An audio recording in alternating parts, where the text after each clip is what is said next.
तो मार्ग पाहिला, त्याला खूप आनंद झाला की आपल्या कृपेमुळे किंवा आपली दयाने म्हणून प्रभू रामचंद्र अयोध्येला परत गेले आणि ते सगळे ब्राह्मण समाज सगळे लोक अयोध्येला आनंदित होऊन गेले. तर पाहिलं तर तिथं राम नाही, परत ते दुःखी झाले. तयासी पुसती नगरस्थ कुठी आहे श्री रघुनाथ ते म्हणती राम आले येत जनासत ब्राह्मणासी. आणि ते त्या ठिकाणी गेल्यानंतर प्रत्येकाला विचारून राहिले आपले राम तर परत आले आणि ते कुठे आणि कुठं दिसत नाही असं ते सांगू लागले. बहुता पाडुनिया भ्रांती श्रीराम गेला तो हाती श्रीरामाची आगम्य गती न कळे वेदक्ती ब्राह्मणा. ब्राह्मणाने विचार केला की ते रामरायाने फसवलो आपल्या असणारा हाताशी आलेला देव आणि आपल्या हातातून निष्ठून गेला वेदाला न सापडणारा असा देव आणि आपल्याला कसा सापडत. पण ते खिन्न झाले ब्राह्मण. हृदयाची तात्मा राम जनाशी पडला मोह भ्रम अवघे झाले विषय काम कल्पांती रामन भेटे. आणि अशा प्रकारे असणारा आपल्या हृदयाच्या ठिकाणी असणारा राम पण प्रत्येक जीवाला तो कळत नाही आणि आपला असणारा हृदयाचा राम शोधायचा टाकून असणारा जीव अनेक ठिकाणी भटकतो आणि राम शोधतो परंतु सगळ्याला राम सापडत नाही असणारा तो राम. फुकाची जी राम नामानुचारिता ती अभागी परम असो ते पावती अधंत माझी आत्मा राम नाठविती. आणि अशा प्रकारे सगळ्याच्या हृदयात असणारा आत्माराम आणि नाव घ्यायला पैसे न लागता असणारा फुकट मिळणारं नाव ते घ्यायचं टाकून असणारा जो मात्र इतर ठिकाणी शोधतो आणि कष्ट होऊन अधपताला जातो अशी अवस्था आहे. आसोहीकडे रघुपती दुसरे दिवशी दिनांती युंगुदी वृक्षी केली वरती निकट भागीरथी प्रभू. आणि अशा प्रकारे दुसऱ्या दिवशी रामराया सकाळी उठले रथ पाठवून दिला अयोध्येसाठी आणि त्याने त्या गंगेच्या काठीला आणि आपली वस्ती केलेली आहे मुक्काम केलेला आहे. वना आलिया श्रीराम मूर्ती ऐकून कुहक निषेधपती भेटो आला ती प्रीती घातली तिथी लोटांगण. आणि अशा प्रकारे असणारा तो कुहक आणि त्याला कळलं की रामरायाने त्याला अतिशय आनंद झाला आणि मोठ्या प्रेमाने तो कुहक आणि रामरायाला भेटायला आलेला आहे. देखता श्रीरामाचे मुख कुहक झाला परमहरिक रामे आले गीता देख पण दुःख विसरला. आणि अशा प्रकारचा असणारा कुहकाला आनंद झाला. कुहकाने रामरायाचं मुख पाहिल्याबरोबर त्याला अनंत जन्माचं पुण्य लागण्यासारखं झालं आणि अतिशय उलमणी आणि आपलं फळ आलं असं त्या कुहकाला वाटलं. विसरला धर्म धर्म विसरला अधम उत्तम सद्भावे देखता श्रीराम मरण जन्म विसरला. आणि त्या कुहकाची अशी अवस्था झाली आपण कोणत्या जातीने कोणत्या समाजात हा सगळं विसरला आणि रामरायाला पाहिल्याबरोबर त्याला उद्धार झाले त्या कुहकाचा. विसरला कर्म करते पण विसरलासी मी तू पण देखता श्रीरामाचे चरण समाधान कुहक. आणि अशा प्रकारे मी तूपणा गेला सगळं संपूर्ण तो राममय झाला आणि रामरायाचं चरण पाहिल्याबरोबर असणारा कुहक पवित्र झालेला आहे. करिता श्रीराम नाम स्मरण सगुण निर्दळे जन्म मरण तयाचे देखता श्री चरण बोलवन भव भावा. आणि अशा प्रकारे नुसतं राम नामाचा जप केलं किंवा रामस्मरण केलं तर जन्म मरणाचा फेरा चुकला जातो. तिथं प्रत्यक्ष रामचरण पाहिल्याबरोबर सर्व ते भव सौरूपी जगायचं असणारं दुःख त्या कुहकाचं नाहीस झालेलं आहे. कुहकी आणीला फळ संभार रामन करीच फळहार करून जळाचा जळहार केला शेजार वृक्षमुळी. आणि अशा प्रकारे त्या कुहकाने प्रेमाने रामरायाला जेवणासाठी फळे मुळे आणले पण रामरायाने त्या फळाचा स्वीकार न करता फक्त पाणी पिऊन तिथे थांबले आहे. केला सीतेशीचे दार निद्रा न करीच सौमित्र सावधान अहोरात्र शिवेची तत्पर श्रीराम. आणि अशा प्रकारे असतात त्या ठिकाणी गवताचा आसन घातले राम आणि सीताबाई झोपलेले आहे. लक्ष्मण मंत्र पारा करीत आहे. अशा अवस्थेत त्यांचा तो क्रम सुरू झालेला आहे वनवासाचा. श्रीराम कुहक एकांती संवाद करीत याती प्रीती निमेषार्ध गेली रात्री झाली प्राप्ती अरुणोदया. आणि अशा प्रकारे असणारे सीताबाई झोपलेले आहे. लक्ष्मण पारा करीत असताना भोग आणि रामरायाचे एकांत ठिकाणी भाषण चालले आहे. असं भाषण करीत करीत असताना रात्र संपलेली आहे. सूर्योदय होण्याची वेळ झालेली आहे. श्रीराम म्हणे कुहकाची वेगी आणावी नौकेशी जाणे आहे परतीरास आता ये दोन्ही परत जावे त्वरित वेदे. आणि सुमंत त्या ठिकाणी घेऊन होता आणि सुमंताने रथ तयार केला आणि रामरायाने त्या सुमंताला सांगितलं, सुमंता आजपर्यंत तुझे आपले सोबत संपलेले आहे, तू आता आपला रथ घेऊन अयोध्येला परत जा.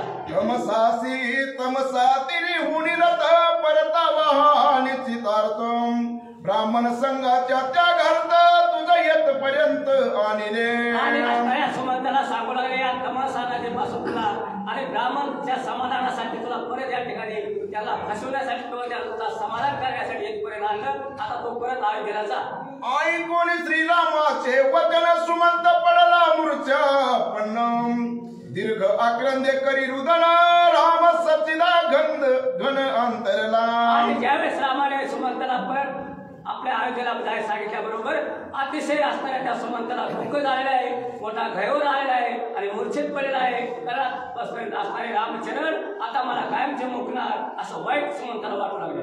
रीता ते कोणी आलं तर होईल विधीची या कांत प्राण सांडील दसरथ नको तिथे मज धाडू. आणि सुमंत सावध झाला आणि म्हणू लागला, भगवंता मी जर असताना रिकामा रथ घेऊन अयोध्येला गेलो तर वाईट त्या आयुष्यामध्ये घडत असताना दसऱ्याचा आपला प्राण ठेवणार नाही, सगळ्या अयोध्येला दुःख भोगावं लागलं.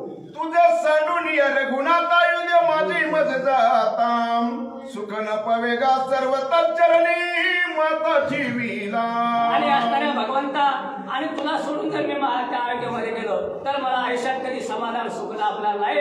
मी तुझ्या पाया पडतो भगवंता, पण मला परत वाटू नका असं समज म्हणतो.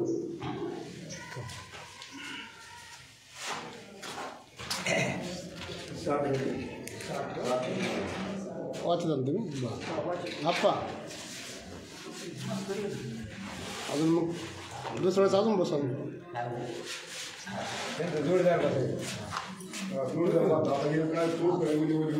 हा आता ती लांबून आली.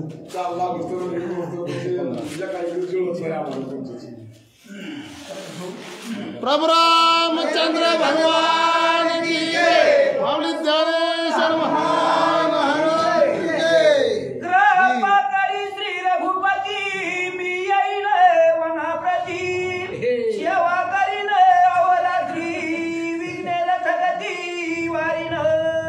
प्रभु रामचंद्र भगवान की जय, हनुमान की जय.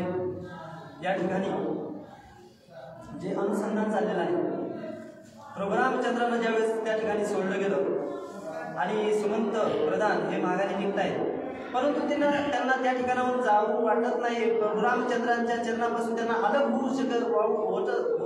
होता येत नाहीये. त्यांच्या मनाची अवस्था अशी बिकट झालेली आहे. ते प्रभु रामचंद्रांना विनंती करत आहेत की मला तुमच्यापासून अलग करू नका, वेगळं करू नका, मी या ठिकाणाहून जाण्यासाठी मला परावृत्त करू नका. परंतु प्रभु रामचंद्र या ठिकाणी ऐकत नाहीये. श्रीराम बनेगा सुमंता तुझा सांगेन मी आता तुझा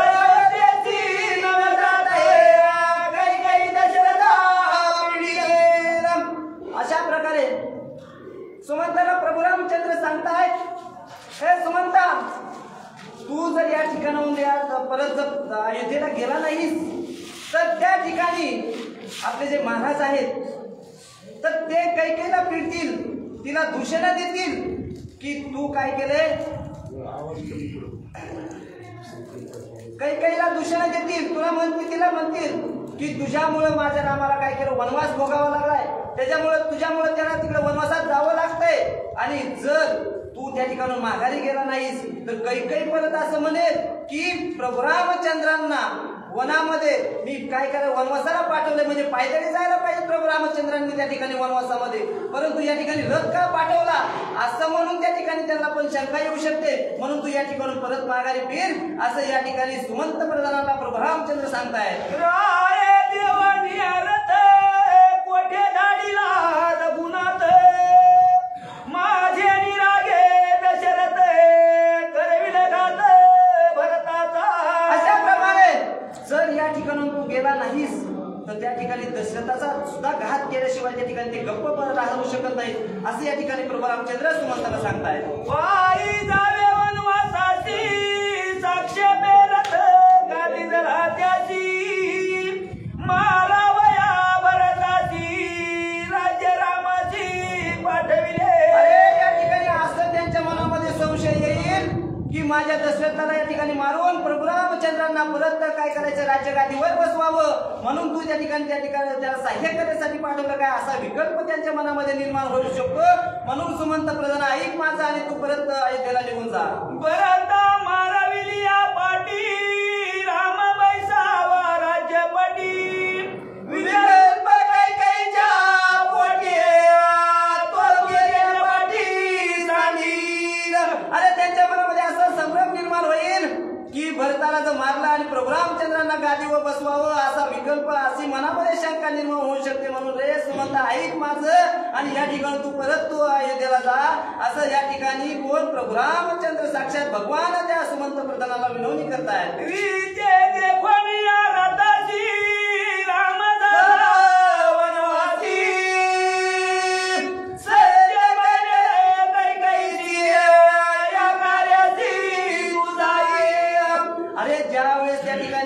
रथ रिकामा दिसेल, सगळ्या त्या कैकेयीला रथ रिकामा दिसेल, दशरथांना रथ रिकामा दिसेल, त्यावेळेस त्यांना खरोखर वाटेल की प्रभू रामचंद्र वानोवानी म्हणजेच त्या ठिकाणी वनवासात निघून गेलेले आहेत असं त्यांना मनोमन खात्री पटेल. म्हणून माझा ऐक आणि तो अयोध्येला जा.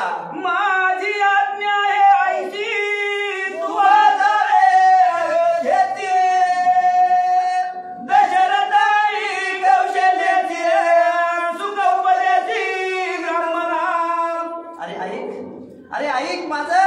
प्रभू रामचंद्र त्यांना विनवणी करतायत आणि कैकेयीला जाऊन सांग की खरोखर तुझा प्रभू रामचंद्र वनवासामध्ये गेलाय. जर तू नाहीच गेला असता त्यांच्या मनामध्ये रे खरोखर मोठी अशी शंका निर्माण होईल की काय होईल की काय, असा आताच एक विकल्प मनामध्ये भरलेला आहे. आणि परत म्हणते की प्रभू रामचंद्राला सहाय्य करण्यासाठी पाठवलंय तुला आणि दशरथाला परत काय करायचं, मारायचं आणि तुला रामाला गादीवर बसवायचं असं त्यांना भासेल, असं वाटेल, मनोमन वाटेल. खात्री त्या कैकेयीला पटणार नाही मला आणि माझा ऐक म्हणून तू त्या ठिकाणी परत वापस जा. वचन ऐकून सांगरे सुमंत संकोच रडे काही न बोलवेची पुढे रजेची मुरडे अति दुःखी. अरे अरे अरे अरे अरे सुमंतला एवढं दुःख झालं, अश्रू उगळू लागले, नैनातून असे ढळ अश्रू वाहत आहेत आणि सुमंतला काहीच त्या पुढे आता बोलावं असं वाटना, बोलता येणार, शब्द फुटेना.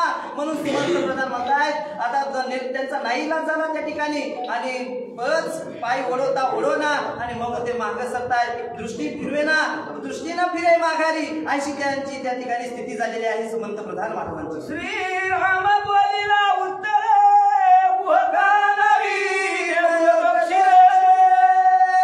वेगी बांधवा जटावारे राम सौमित्रे वनवासी. ज्यावेळेस त्या ठिकाणी वनवासाला जायचं म्हणलं तर, वनामध्ये जायचं म्हणलं तर त्या ठिकाणी काय करावं लागतं, जटाभार बांधाव्या लागत होत्या. म्हणून जो क्षीर आहे, जो चीक आहे, त्या वल्लीचा, त्या वनस्पतीचा रस आहे, त्या ठिकाणी त्या गोहकाला आणण्याची विनंती प्रभू रामचंद्र करतायत आणि ते आणून आमचा जटाभार बांध आणि आम्ही या ठिकाणी पायदरी अनवाणी या वनामध्ये जायला तयार आहोत असं सुमंताला बी सांगतात आणि गोहकाला बी सांगतायत. अति सुंदर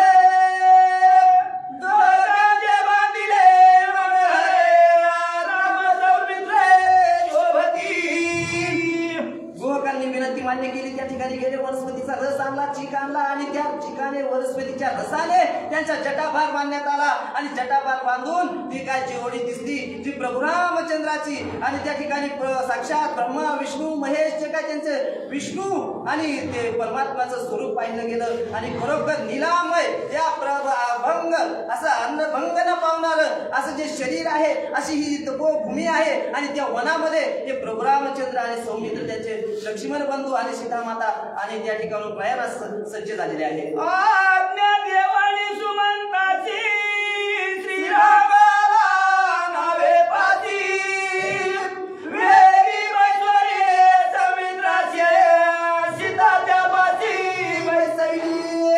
अशा प्रकारे आज्ञा केली, सुमंतला आज्ञा केली, गोहकाला आज्ञा केली, जटाभार बांधला गेला आणि सीता मातेला सुद्धा त्या ठिकाणी आणून बसवण्यात आलं. आणि काय म्हणतात ते पुढे, श्रीराम नावेची बैसता अक्रम जगाचे निषाद माता आम्हा समंताच्या श्री रघुनाथ त्या ठिकाणी निषाद माता म्हणून. आणि त्यावेळेस गंगा आणि ते पात्र पार करण्यासाठी त्यांनी नावं आणली आणि नाव होडी आणली. त्या होडीमध्ये तिघांना बसवल्याबरोबर ती त्या ठिकाणी निषाद माता काय बोलू लागतात, हे प्रभू रामचंद्र, हे भगवंता, नका आम्हाला सोडून जाऊ, आमच्यावरती एवढा अन्याय का करत आहात. म्हणून त्या ठिकाणी विनवणी करतायत. त्यांच्या डोळ्यामधून आनंद अश्रू, दुःख अश्रू असं उघळत आहे. तुझी लीला गात गण नेनो श्रीराम महिमान, चरणी उद्धरिले पाषाण जडधरले श्रीराम. रे श्रीरामा, नको नको नको रे हनुमाने, असा प्रवास करू नको रे, तू असं त्या वनामध्ये भटकू नको रे.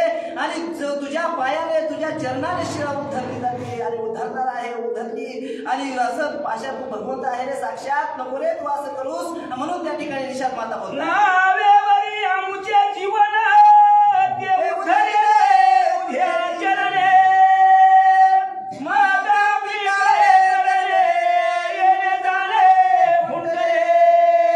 प्रभू राम, साक्षात तू भगवंत आहे रे, तुझ्यामुळे आमचं कुळाचं उद्धरण झालं, आमच्या ज्या लाकडाचं उद्धरण झालं, शिरात दंडी गेली आणि तेच तुझे चरण या ठिकाणी काय करले, साक्षात लागले रे भगवंता. म्हणून आमची विनवणी आहे, आईचे आघात तुझे चरण, तुझे बघितले रजकन, लागत जडाचे उद्धरण त्याचे क्षण करी नवी. अरे असे आघात चरण, असे भगवंता तुझे चरण आहे आणि हे साक्षात तुझ्या चरणाची धूळ जरी लागली तरी या ठिकाणी उद्धार होतो रे बाबा. आणि म्हणून माझं एक म्हणणं आहे रे बाबा, खरोखर आम्ही भाग्यवंत आहोत, आमचं कुळ उद्धरण झालं, आमचं पवित्र झालं, आमचं जीवन हे काय झालं, साक्षात परमय झालं. निषाद भाव संतोषला श्रीरामराव, दीन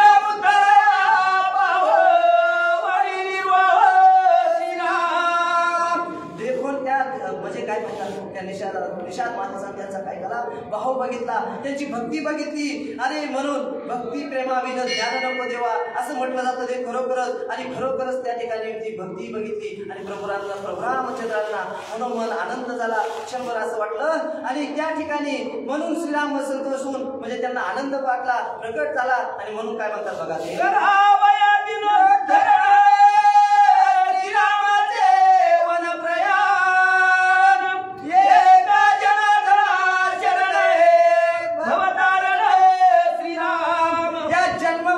फेऱ्यामधून चुकायचं असलं तर तुम्ही खरंच भगवंताचं नामस्मरण करा आणि भगवंताच्या नामस्मरणाशिवाय पर्याय नाही, हे ओवीतून सिद्ध होतं. म्हणून या ठिकाणी सांगितलं जातंय की खरोखर त्या भगवंताची प्राप्ती होण्यासाठी भक्तीच हा एवढा एक मार्ग आहे. नाम मात्र नामच करत जावं तुम्ही आणि ते करण्यासाठीच भगवंताची प्राप्त करण्यासाठी ज्ञान हे आवश्यक आहे.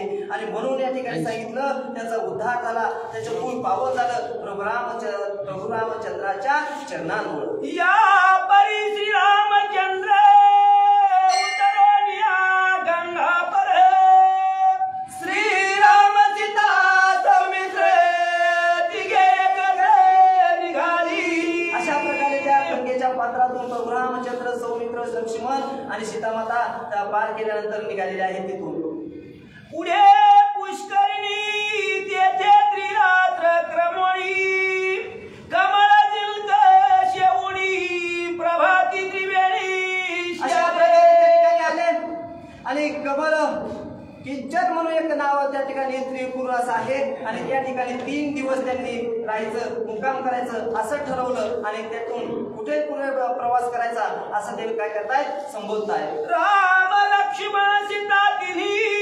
देखोनिया त्रिवेणी, उल्हास गंगेची यामनी श्रीराम चरणी विनटावया. त्या ठिकाणी गंगेला सुद्धा गंगा, सरस्वती, यमुना ज्या काही नद्या होत्या त्यांचे जे पात्र होतं त्यांना सुद्धा मनोमन आनंद वाटलाय. कारण का या प्रभू रामचंद्राचे चरण आमच्या या लाटेवरती, आमच्या या पाण्यामध्ये आमचं हे सौभाग्य आहे की प्रभू रामचंद्र साक्षात भगवंताचे पाय आमच्या या पात्राला लागले. गंगा म्हणे माझे भाग्य धन, यमुना म्हणे मी अति पावन, सरस्वती म्हणे मी धन्य श्रीरामचरण स्पर्शोणी. या ठिकाणी गंगा, यमुना, सरस्वती सगळ्यात जे काय म्हणू लागले की आम्ही पावन झालो भगवंताच्या चरणामुळे. या ठिकाणी त्यांचं चरण आमच्या पात्राला लागलं म्हणून आम्ही खरोखर धन्य झालो, धन्य झालो, धन्य झालो.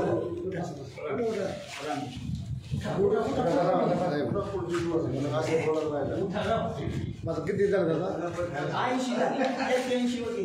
बरं किती वयाचं आहे? 115 फेसबुकवर घ्या फेसबुकवर येऊन तुम्हाला किती दिसेल.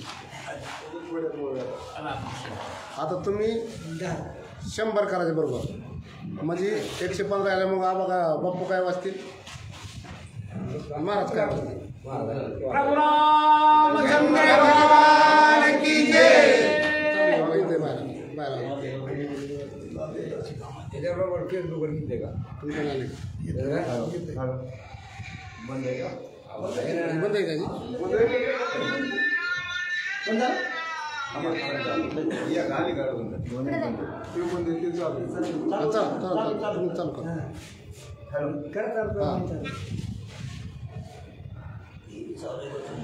चालू करा. करा. प्रभु रामचंद्र भगवान की जय. लागता श्रीरामाच्या चरणी आम्ही पावन तिन्ही जणी म्हणून आनंदे त्रिवेणी तिघी जणी सनातन. प्रमाणे आहे इथे या ठिकाणी नाथ महाराज म्हणतात भगवान प्रभू राम ज्यावेळेस त्या ठिकाणी त्रिवेणी संगमावर गेले आणि त्यावेळेस तिन्ही नद्यांचं त्या ठिकाणी दर्शन झालं. त्यांनी सांगितलं खरंच आम्ही धन्य झालो भगवान प्रभूरांच्या पदस्पर्शाने आम्ही धन्य झालो. अशा प्रकारची अवस्था त्या तिन्ही नद्यांची झाली. प्रयोग करून या पावन सीता समवेत लक्ष्मणा श्रीराम करी संध्या स्नान उपविधान. काय केलं त्या ठिकाणी भगवान प्रभू रामचंद्राने आणि त्यावर संध्या स्नान केलं अहो संध्या केली अहो देवपूजा केली. हा सर्व त्या परिवार हा सर्व त्या स्थिती आणि पावन झाली. श्रीराम लक्ष्मण सीते सहित भरद्वाज श्रमायेत ऋषिनी देखोनी रघुनाथाला धावत सामोरा. भगवान प्रभू रामचंद्र पुढे संध्या स्नान केल्यानंतर भारद्वाज ऋषींच्या आश्रमावर त्या ठिकाणी आता भारद्वाज ऋषी म्हणजे काही सर्वसामान्य नाही त्या ठिकाणी आणि भारद्वाज ऋषीला सुद्धा अत्यानंद निर्माण झाला. श्रीराम आपण येथे केले साष्टांगी नमना सौमित्रे घातले लोटांगण वंदिले चरण. त्या भारद्वाज ऋषींच्या आश्रमावर भगवान प्रभू राम सीता माता आणि ऋषीमून गेले. त्यावेळेस मात्र धन्य धन्य अशा प्रकारची आमची भूमी पावन झाली असा अत्यानंद निर्माण झाला. आला देखून रघुनाथ आनंद भरद्वाजा अद्भुत आजी माझे कुळ पुनीत पितर तृप्त. सीमाने सीता माता आली आश्रम धन्य झाला पुनीत झाला त्या ठिकाणी. त्या मात्र भरत ऋषीच्या आनंदाला पारावा राहिला नाही. आजी माझा वंश धन्य आजी माझा श्रम पावन आजी माझे याग संपूर्ण फळ ज्ञान. काय झालं त्या ठिकाणी आज मी धन्य झालो आज माझा वंश धन्य झाला आज त्या ठिकाणी मी नक्की धन्य झालो पुन्हा त्या ठिकाणी. म्हणजे अशा प्रकारची अवस्था पुन्हा त्या ठिकाणी भारद्वाज ऋषीची होती. म्हणजे ऋषी काय सर्वसामान्य काय आमच्या तुमच्यासारखे ऋषी का त्या ठिकाणी अहो भरद्वाज ऋषी त्या ठिकाणी त्या भरद्वाज ऋषीला सुद्धा रामायण त्या ठिकाणी गेल्याबरोबर अत्यानंद निर्माण झाला. आजी माझे धन्य नयन आजी विश्रांतीशी आले समाधान. काव्यान संपन्न श्रीराम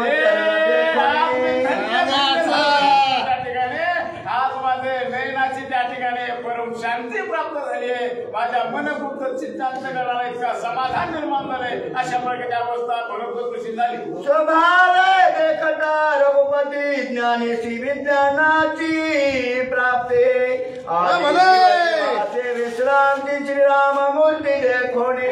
धन्य झालो धन्य पुन्हा त्या ठिकाणी भगवान प्रभू रामचंद्र आमच्या पर्णकुटीमध्ये आमच्या आश्रममध्ये आले. म्हणजे एक त्या ठिकाणी फार मोठ्या घडीत घटना घडली गेली याबद्दल भरतृषींच्या दास्तानी मनामध्ये त्यांच्या त्या ठिकाणी सर्व क्रियेमध्ये अत्यानंद निर्माण झाला. हरचे करिता स्तवनाश्रू पूर्ण झाले नयना हृदय धरिता रघुनंदन समाधान. एवढंच नाही त्या ठिकाणी नयनी नीरलोटे आणि नयनी नीरलोटे रामकंठी मुळासाठी अशी अवस्था निर्माण झाली. भगवान प्रभू रामचंद्र पाहता क्षणी त्या भरत ऋषीच्या अंतःकरणामध्ये अत्यंत आनंद निर्माण झाला. हरिचे करिता स्तवन रघुपूर्ण झाले नयन हृदय दरिता रघुनंदन समाधान ऋषीवर्या निर्माण झाला. एवढा आनंद निर्माण झाला. आता या आनंदाला पारवार नाही गेला दादा. ते माझ्या दादा जेव्हा रामाच्याने भरतवशांची भेट झाली, अहो द्रष्टादृष्ट झाले, त्यावेळेस त्यांच्या आनंदाला पारावार नाही. एवढा अचानक निर्माण झाला, एवढा आनंद निर्माण झाला, काय वर्णन करण्यास सुद्धा शब्द अपुरे पडते दादा. इतका आनंद निर्माण झाला. ऋषी पावणी समाधान केले आद्य पद्यादी पूजन बळे आणून संपूर्ण दिले भोजन. काय केलं पुन्हा त्या ठिकाणी. आणि तेव्हाच भगवान प्रभू रामचंद्र तिथे आले. त्यावेळेस आद्यपाद्य पूजा केली त्या ठिकाणी, सुरक्षेने पूजा केली. एवढंच न त्या ठिकाणी पायाचं तीर्थ घेतलं आणि भगवान प्रभू रामचंद्राला आता कर्णामुळे त्या ठिकाणी हवे येत आणि त्याच्यामुळे त्या ठिकाणी ते अनेकांना सिद्ध झाले. ऋषे सद्भावे निर्मळाच्या श्रीरामी अर्पिता फळ देह घेरा माझे केवळ सुपुळे सकळ श्रीराम. काय सांगावं पुन्हा त्या ठिकाणी. आणि त्यावेळेस फळे मुळे कंद त्या ठिकाणी आणून दिले आणि त्यावेळेस त्या ठिकाणी खरंच आणि सर्व त्या ठिकाणी आनंदाचा उत्कृष्ट निर्माण झाला. अशा अवस्था निर्माण झाली. पायचे सर्व समाधी असता धनी न पुरे ऋषींच्या चित्ता श्रीराम सवे सुखा सेविता समाधी अवस्था धनी पुरत नाही. आता धनी पुरत नाही म्हणजे इतका अत्यानंद निर्माण झाला पुन्हा त्या ठिकाणी. आणि त्या आनंदाला पारावार नाही सुद्धा त्या ठिकाणी. इतका आनंद भारत ऋषीच्या आश्रमामध्ये राम गेल्याबरोबर, राम पाहिल्याबरोबर, रामाला फळे मुळे दिल्याबरोबर इतका आनंद निर्माण त्या ठिकाणी भरत ऋषीला झाला. ऋषी म्हणे श्रीरामासी तुरी वनवास कुठा जासे तीर्थरावो सर्व तीर्थासी 14 वर्ष ऐका रामा पुन्हा त्या ठिकाणी. आता वास्तविकता 14 वर्ष त्या ठिकाणी तुम्हाला अरण्यामध्ये आणि वास्तव्य करायचे. त्याच्यापेक्षा त्या ठिकाणी माझी एक आणि विनंती आहे पुन्हा त्या ठिकाणी. आणि तुम्ही प्रयाग ठिकाणी त्या ठिकाणी तीर्थावर 14 वर्ष असे ऋषी त्या ठिकाणी भगवान प्रभू रामचंद्राशी आणि विनंती करताय. श्रीराम म्हणे ऋषीनाथा मध निश्चय ते राहता अयोध्येच्या प्रजा समजता देखुनी समीपता धावतीला.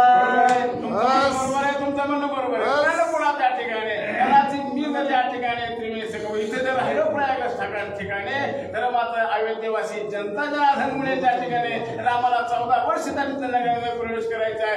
राम इथेच मुक्काम करता येतात. ते राम आहेत, आत्मा राम आहेत, ते प्रत्येकाच्या हृदयामध्ये येतं. अहो कणोकणामध्ये हे भगवान प्रभू रामचंद्र ते काही सामान्य आपल्यासारखे आहेत का? आपण जीवचे देव आहे. सुखवाणी आलो मी द्विजगण अवश्य येतील ते ब्राह्मण श्रेया वृद्धा ते दिना समस्त जण ऐका ना पुन्हा त्या ठिकाणी. आता तुमच्या वचनावर त्या ठिकाणी मी मान टाकली, मान दिली पुन्हा त्या ठिकाणी. तर मात्र या ठिकाणी ऋषी येतील, गणगोत्र येतील, ब्राह्मण येतील, सर्व काही येते, सर्व काही येते त्या ठिकाणी. नाही चालायचं, हे नाही जमायचं असे भगवान प्रभू रामचंद्र ऋषींच्या त्या वचनाला आणि उत्तर देत आहे. येतील पुरोहित प्रधान, येतील नटनाटक गण वारंगणा, येतील संपूर्ण सेवक. अहो या ठिकाणी ऋषी मंडळी येतील, या नाट्यकार येतील, या जपितपी येतील, संन्यासी येतील. अहो सर्वची सर्व या ठिकाणी येतील.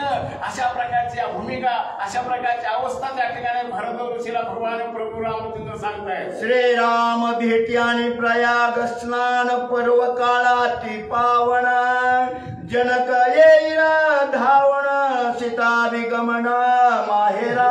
सांगा बरं तुम्ही काय म्हणते. एवढा मोठा प्रश्न उपस्थित होईल पुन्हा त्या ठिकाणी. मी जर या प्रयाग ठिकाणी त्या ठिकाणी वास्तव्य केलं तर आणि काही दिवसानंतर पुन्हा त्या ठिकाणी आमचे तर येतीलच येतील, आमचे तर इथलेच येतील पुन्हा त्या ठिकाणी. पण मिथुन नगरीचे आमचे सासरे सुद्धा या ठिकाणी येतील आणि सीतेला घेऊन जातील. बरे का मग हे बरे का पुन्हा त्या ठिकाणी. म्हणजे मी या ठिकाणी राहू शकणार असं म्हणायचंय. सीता का नेता धाडावे माहिरासे म्या काय बोलावे जानकी किसी वनवासाची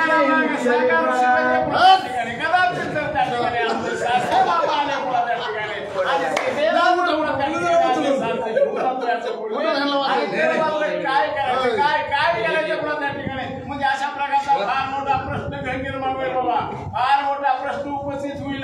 त्याच्यामुळे हे करणं बरोबर नाही असं त्या ठिकाणी म्हणणं आहे त्यांचं. येथे येईल दशरथ तेव्हा माप होईल व्यर्थ या लागी येथून गुप्त जावे दूर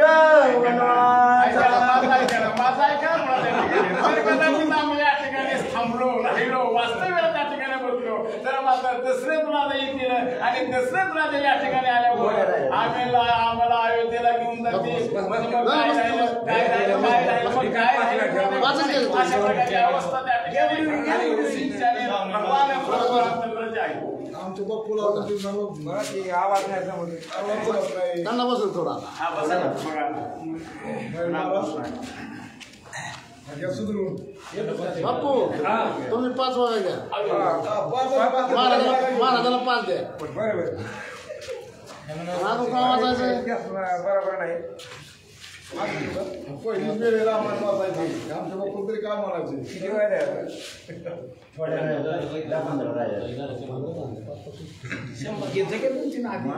फुटतो मी काढा 5च वाज. रामचंद्र भगवान की जय, हनुमान महाराज की जय.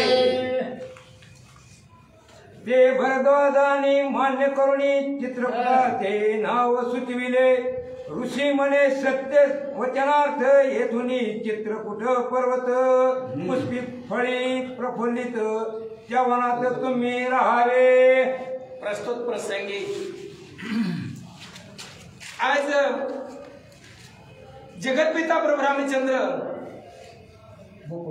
आणि जयाच्या ठिकाणी अथांग असणारे ज्ञान असे असणारे ऋषी आणि त्या ऋषीनं रामप्रभूला सांगितलं जवळचे म्हणले चित्रकूट पर्वत म्हणले तिथं फळं आहे फुलं आहे पाणी आहे आणि कोणत्याही वस्तूची न्यूनता तिथं पडणार नाही असं रम्यमय ते वातावरण आहे. आणि तुम्ही बोललात तुम्ही सांगितलं ही तीर्थ जवळ आहे पण या तीर्थाला तुम्ही नाव दिलं आणि या तीर्थाला नाव दिल्यामुळे मला अतिशय आनंद वाटला.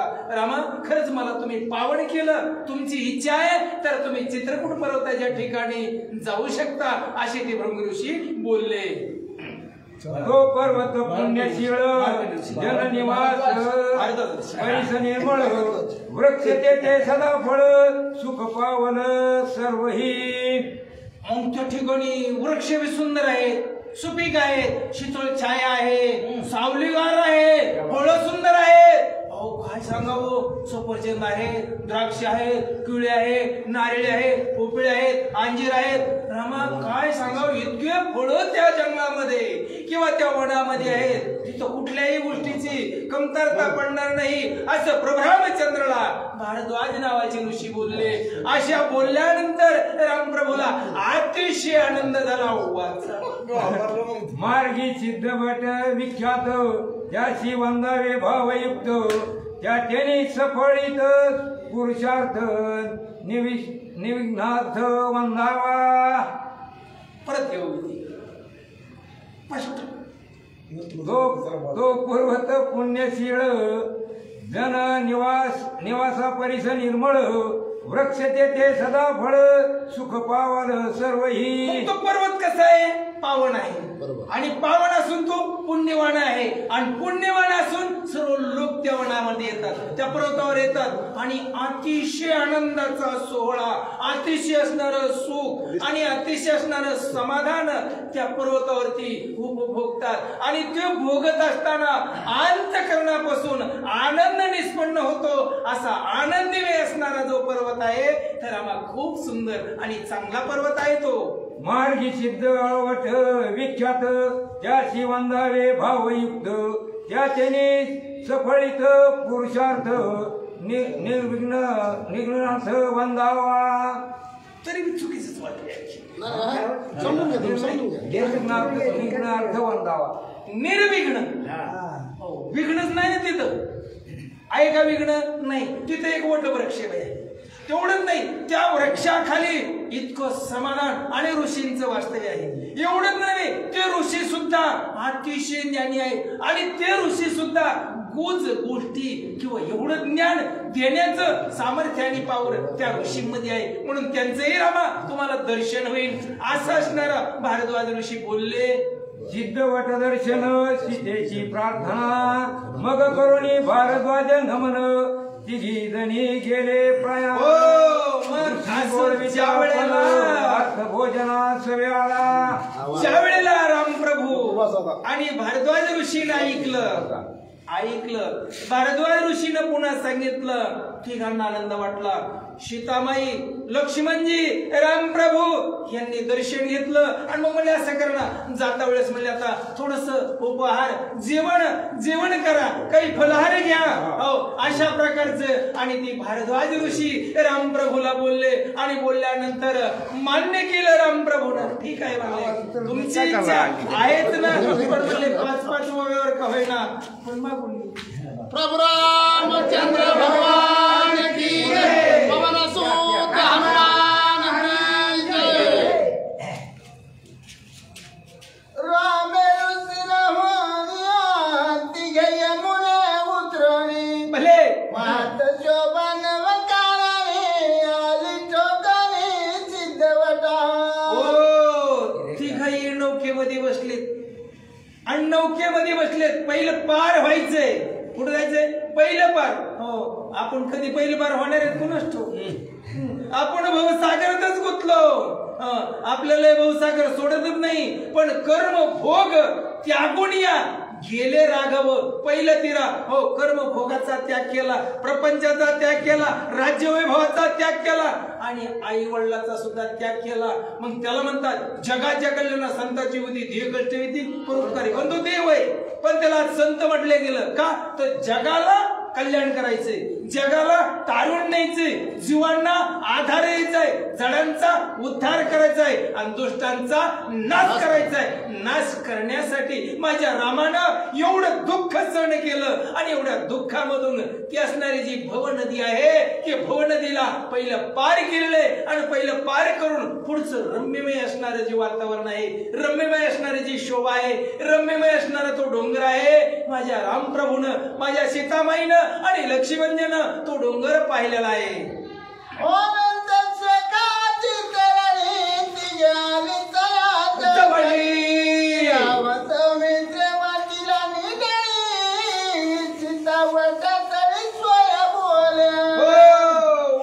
वृक्षाखाली जवळ आलेले आहे. तो पर्वत पाहिलेला आहे, त्या वटवृक्षाला नमस्कार केलाय, त्या ऋषींना नमस्कार केलेला आहे आणि सर्वजण त्या ठिकाणी आल्यावर समाधान युक्त अंतःकरणानं प्रफुल्लित झालेले आहेत आणि त्या छायेला आणि तिथे थांबलेले आहेत तिघ सुद्धा.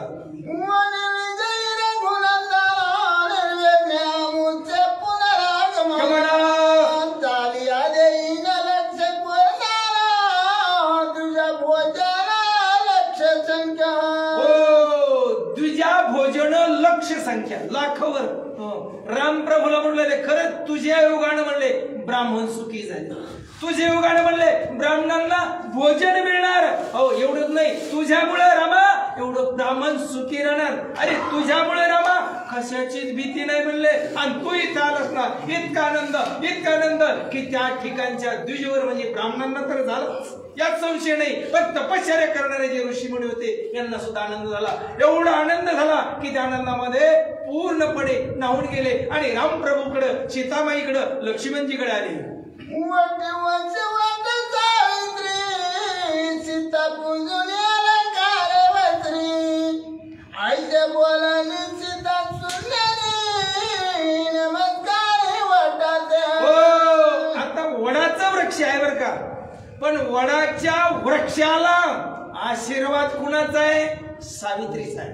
हो, आणि मग त्या सावित्रीनं त्याला जो आशीर्वाद दिलेला आहे आणि त्या आशीर्वादाची जी ताकद आहे माझ्या जगन्मातेच्या लक्षात आली, सीतामाईच्या लक्षात आली. खरंच पुण्य प्राप्त करून देणारे वृक्ष आहे, खरंच आयुष्य आणि सौभाग्य वाढवणारे वृक्ष आहे. हो, एवढंच नाही, जे असणारं सौभाग्य आहे याला कधीच न जळून देणारं सामर्थ्य या वृक्षामध्ये आहे. म्हणून माझ्या जगन्मातेनं काय केलं, हरिद्रा कुंकुम सौभाग्य नाना प्रेम, अशा नाना प्रेमळ असणाऱ्या वस्तू असणारे त्या ठिकाणी हळद कुंकू वगैरे असणारं यथेच्छेप्रमाणे त्या वृक्षाची पूजा केली आणि दर्शन घेतलं.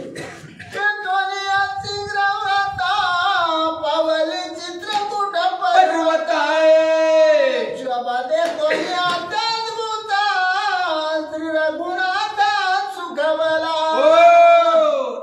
राम प्रभून सीतामाईनं लक्ष्मणजीनं वृक्षाचं दर्शन घेतलं आणि पुढे गमन केलं. पुढे निघाले.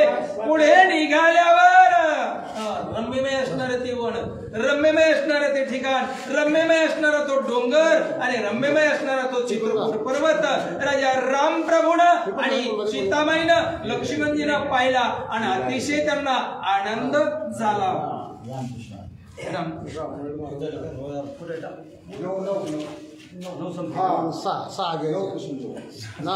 प्रभु रामचंद्र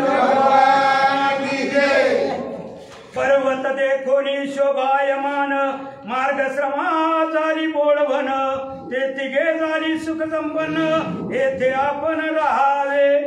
असो पुढे चला, तुम्ही चला पुढे. कारण प्रभू रामचंद्राने जागा पाहिली, पण त्या जागेला आनंद व्हायचा. प्रभू रामचंद्र काय म्हणते, जागा पाहिली आज आपल्याला आनंद आला म्हणून प्रभू रामचंद्र सीतामाईमध्ये लक्ष्मण राम म्हणे सौमित्राची, वेगी रचाले आश्रमाची, आणुनी गजभग्न वृक्षाची, पूर्ण शाळेची निर्मावे. सांगितलं लक्ष्मणाला आज्ञा केली. लक्ष्मणा आता म्हणजे आपल्याला कातर म्हणजे पर्णकुटी बांधायची, तू फटकुणी एकदा म्हणली आपल्या ह्या चित्रकूट पर्वतावर आपली पर्णकुटी बांधून घ्या अशी लक्ष्मणाला आज्ञा केली. श्रीरामाचे निजसेजार रचिले अति मनोहर, दुसरी शाळा सविस्तर ऋषीश्वर रहिवासा. आता लक्ष्मणाला सांगायची काय, रामाने सांगितली आज्ञा, मग काय चित्र काय म्हणजे सांगायची काय, दौंडाला सांगायची गरज लागत नाही. चित्रीच्या खोड्या म्हणून रामासाठी एक खोडी तयार केली, ऋषी बसण्यासाठी त्यांच्यासाठी एक, आणि लक्ष्मणाला किंवा येऊन थांबण्यासाठी अशा म्हणजे चित्रकूट पर्वतावर अगदी रम्य रम्य आपले झोपडे बांधण्यास गेले. आणुनी जळफळाशी सौमित्र अर्पी सीतेपाशी, जागृत राहे हरणीशी राम सेवेशी विनटला.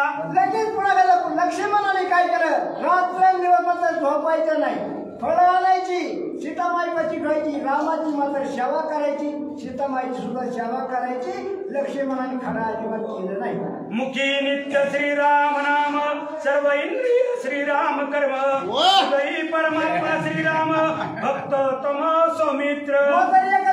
मनामध्ये राम त्याचं मात्र काम येईल. मात्र मला खोकलायचं, पण आज रविवारच्या दिवशी मागच्यापासून खोकलाच बंद झाला, दवाखान्यात नाही काय खोकला यायलाच नाही. तर आजवर कोणा विचारा चाल का उठचा ठास, पण आता ह्या रामाच्या नामामुळे म्हणजे वैराग्यामध्ये राम त्याच्या मनामध्ये ना त्याचं मात्र काम का इग्न सुद्धा त्याच्यापैकी थांबत नाही, अशी रामाच्या नामाची स्थिती आहे. श्रीराम सेवा ती निर्वाणे, लक्ष्मणाशी पावली पूर्ण, एका जनार्दना शरण भरता गमनावधारा. कारण आता संपलाय वाटतं, कारण का तर रामाची सेवा फक्त लक्ष्मणालाच पावन झाली. पुढे गेले हनुमंताला लक्ष्मण सतत रामाच्या श्रीमंदिराला डोळ्याला डोळा लावला, सतत जागा राहिला, फळं मुळं पूजा सारखी केली म्हणून लक्ष्मणामध्ये आनंद झाला.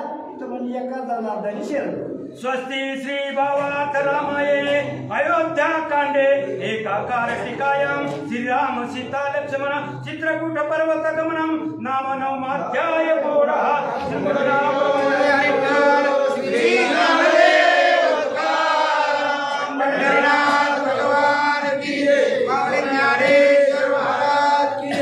जगद्गुरु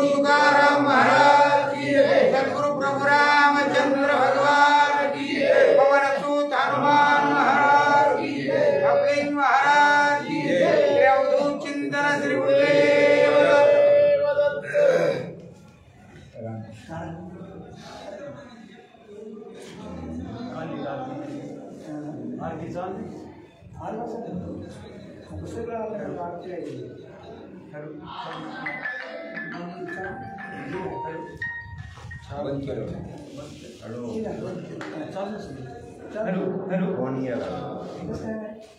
बटन बंद करा.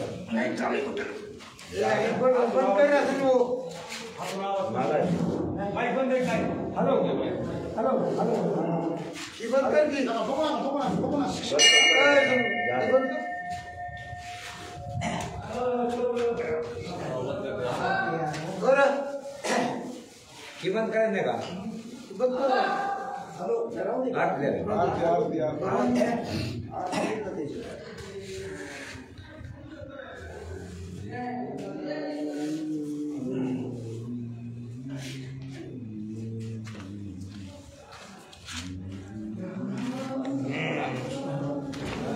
हो बरं सगळे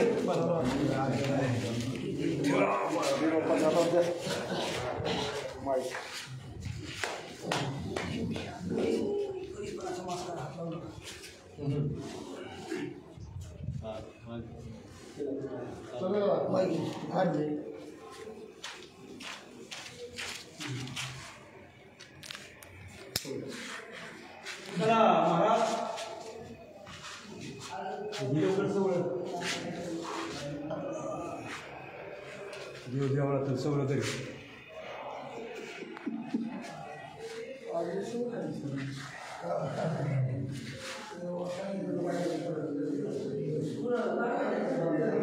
बाबा बाळा मामा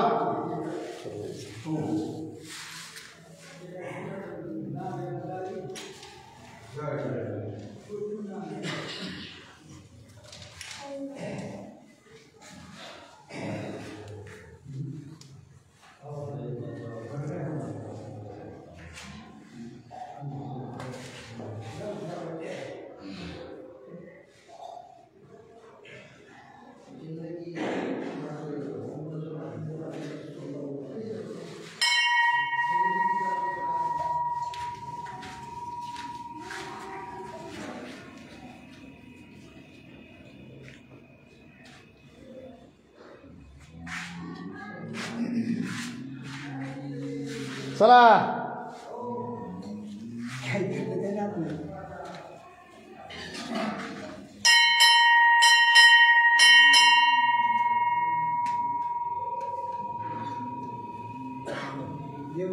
अर्धातलं बघून आपल्याला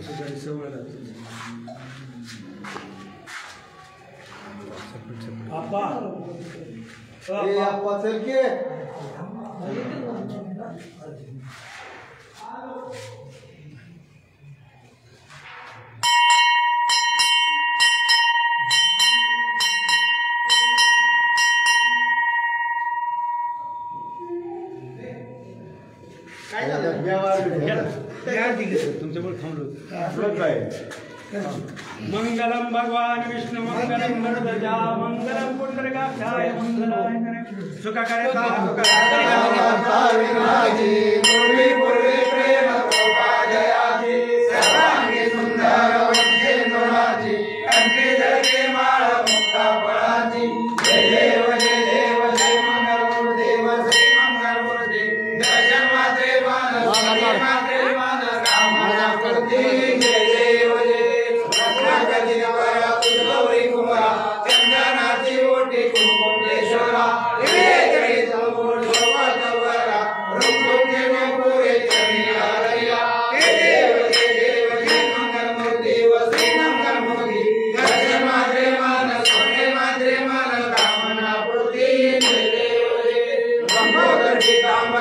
वंदना सरस्वंदना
संजीवनी जय देव जय देव ऐसे नाही चारे समरे परंतु बोले काही काही विवाद करता बोले गवाही तो भक्ता लागी तो दाता लागी जय देव जय देव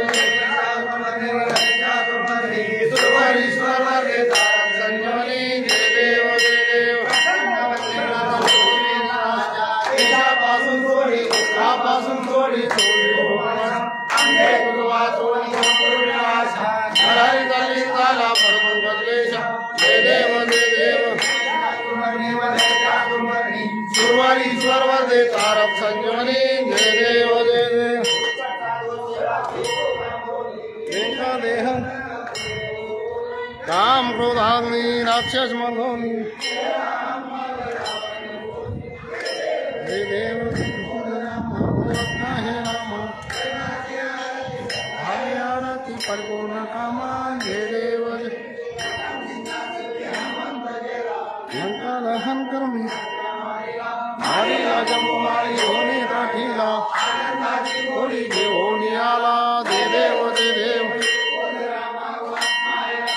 प्रेमाची आरती सद्भावे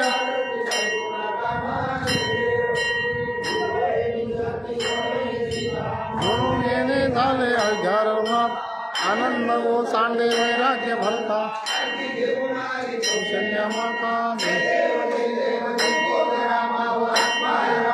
प्रेमाची आरती सद्भावे आरती परिपूर्ण कामा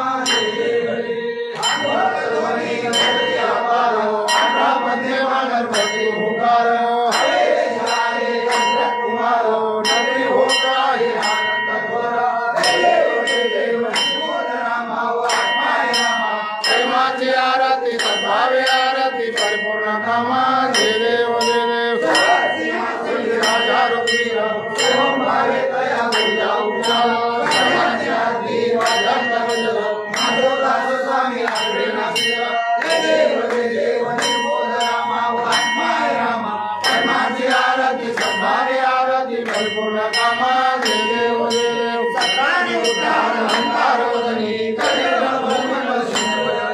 गणारे ब्रह्मांड दाते त्रिभुवने सुवर्ग शाचर धाराच्या प्राणी जय देव जय हनुमंता तुझे प्रसादे नामे कृतंता जय देव दुर्गुमे पाताळ उल्ला परिशब्द धरतला धरकर मायेला ठेला गणारे परमात्मा रामदास शक्तीचा शोध जय देव जय हनुमंता तुझ्याने प्रसादे नामे कृतंता जय देव जय देव हे दुगडा पर्वत शिवलिंगाकार प्रति लोके दुसरे कैलास शिखरा नाना परदेशना रचली व्यापार ते तरी नांदे स्वामी शंकरा जय देव जय शिव मार्तंडा अयाळ मल्हारी तुझे प्रचंडा जय देव मणिमल्य दैत्य प्रबळ तो झाला ते भावने त्याने फळे मांडला नाटवे कोणास फळे मांडला देव गणधर्व कापदी त्याला जय देव जय शिव मार्तंडा